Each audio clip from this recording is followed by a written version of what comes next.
Nesse vídeo, eu vou falar um pouco sobre o ciclo menstrual com a ajuda da tabelinha. Exatamente.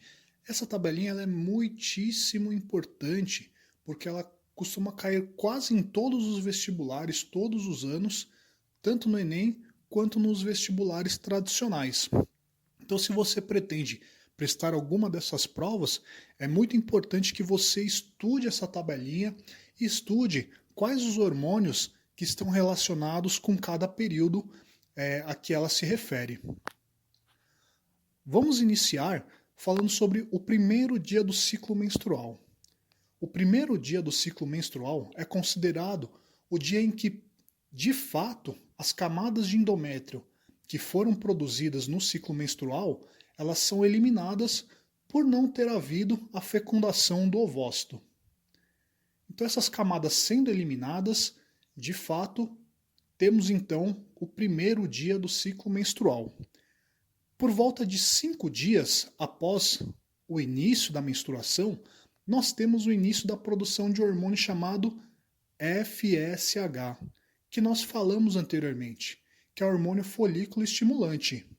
Como o próprio nome já diz, esse hormônio folículo estimulante ele vai agir nos folículos que envolvem os ovócitos que estão dentro do ovário da mulher.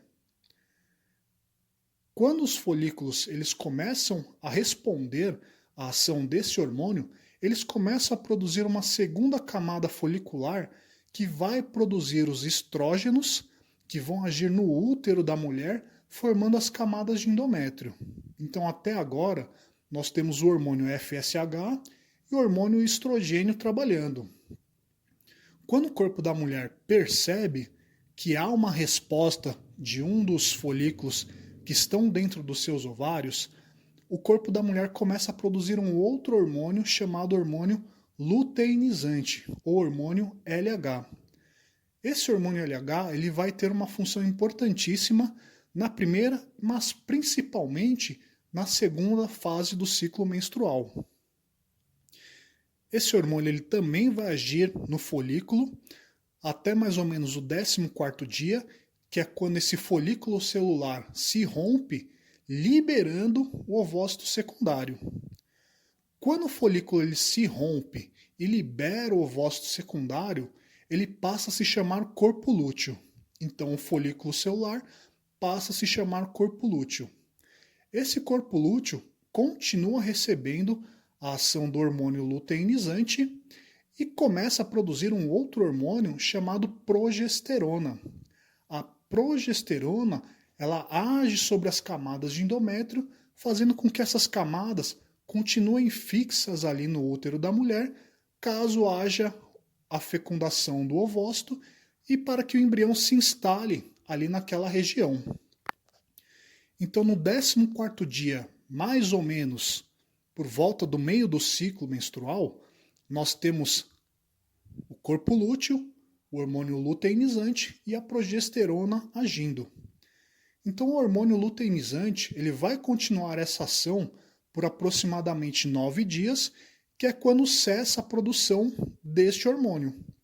Quando cessa a produção do hormônio luteinizante, as camadas de endométrio elas começam a se desfazer, e aí então, por mais ou menos 5 dias, nós temos aí que essas camadas elas começam a se descamar, e aí nós temos por fim a eliminação dessas camadas de endométrio, que é quando nós teremos o fim desse ciclo menstrual e o início de um novo ciclo menstrual. Então, só relembrando, nós temos aí o primeiro dia onde a mulher elimina as camadas de endométrio por 5 dias mais ou menos. Temos o início da produção do hormônio FSH. O hormônio FSH estimula os folículos dentro do ovário da mulher, que passa, por sua vez, a produzir uma segunda camada folicular, que vai produzir os hormônios estrógenos e vai causar uma resposta no corpo da mulher, no caso, fazendo ou trazendo mais um hormônio para o ciclo, que é o hormônio luteinizante. Então nós vamos ter aí na primeira parte do ciclo esses três hormônios, o hormônio FSH, o hormônio estrogênio e o hormônio luteinizante. E na segunda parte do ciclo, o hormônio luteinizante e a progesterona. Então, basicamente, né, uma forma bem resumida do ciclo menstrual, mas que já é possível responder a muitas das questões que caem nos vestibulares. Espero que você tenha gostado. Se você gostou, deixe seu comentário, uma curtida, se inscreva no canal e até a próxima.